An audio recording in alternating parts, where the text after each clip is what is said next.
Hello everybody, it's Ultra64. It's good to be back again. So, back in the 90s, I would say Nickelodeon was at its peak as far as its content goes when it comes to cartoons. There were so many good ones, so many classics that I couldn't list all of them off the top of my head right now, even if I wanted to. But one of the shows I watched back then was Ren and Stimpy, and did you know they actually have a lot of video games starring them? And today I'll be covering one of those video games. It is called Quest for the Shaven Yak, starring Ren, Hoek, and Stimpy. Does the game hold up? Well, we're going to find that out today. Let's do it.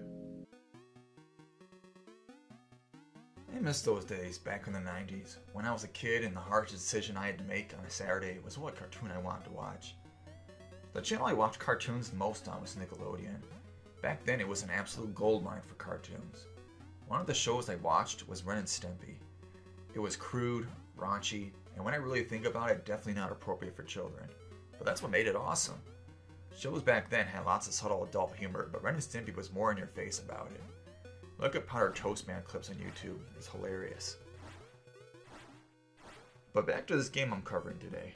So the story of this game is basically a yak has left his hooves at Ren and Stimpy's place, and they must go on a quest to return them to him. An incredible story, I know. But if they don't return his hooves, yak shaving days will be forever ruined. Don't ask me how that makes sense. In this 2D platformer you get to choose either Ren or Stimpy. When you pick one, they will put the other one you didn't select in their pocket, which feels like something they would do in the show. There's various reasons why you'd want to choose either character.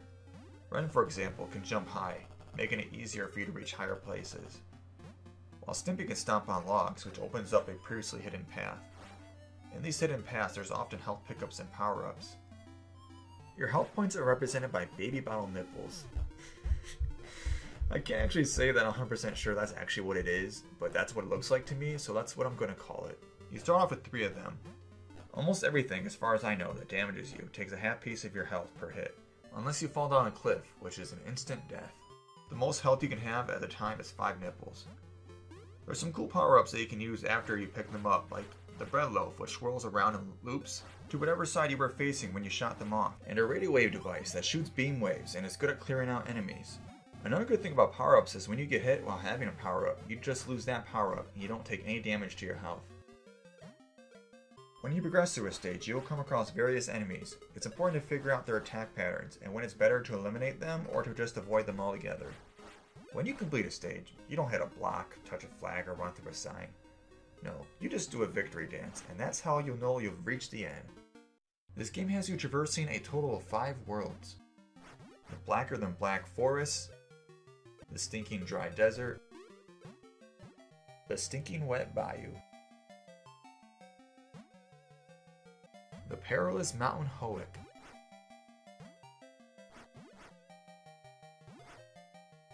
and the great frozen north. There's usually 3 levels in each world, and after you complete the last level in a world, you will then face a boss. Man, I had such a hard time with the bosses back in the day. They were nightmare-inducing for me. What I really needed to do was observe their attack patterns, and if I had done that, I would have had a much easier time. But don't get me wrong, even if you know their attack patterns, you can still fail.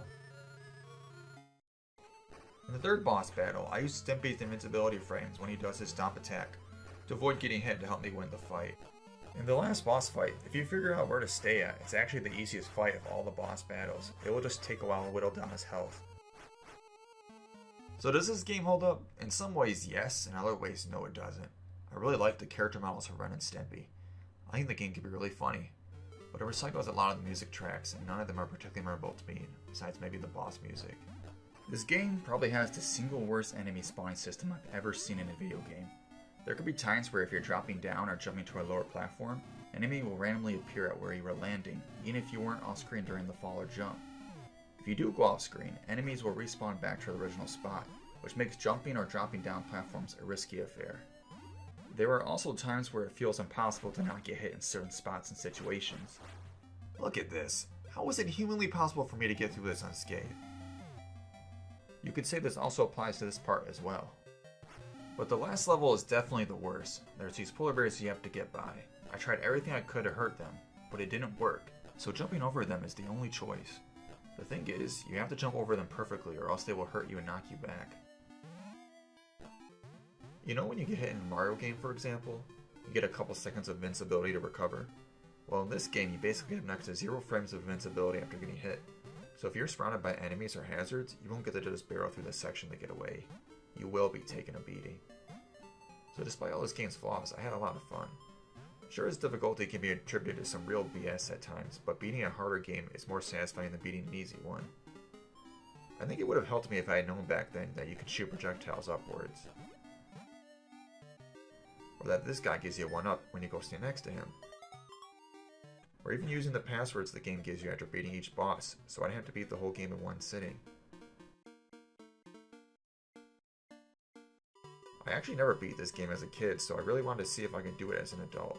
And while I struggled sometimes, I finally did it. It felt like a weight was lifted off my shoulders. So if you're going to play this game, be patient and understand that it will screw you over sometimes and cause you to rage.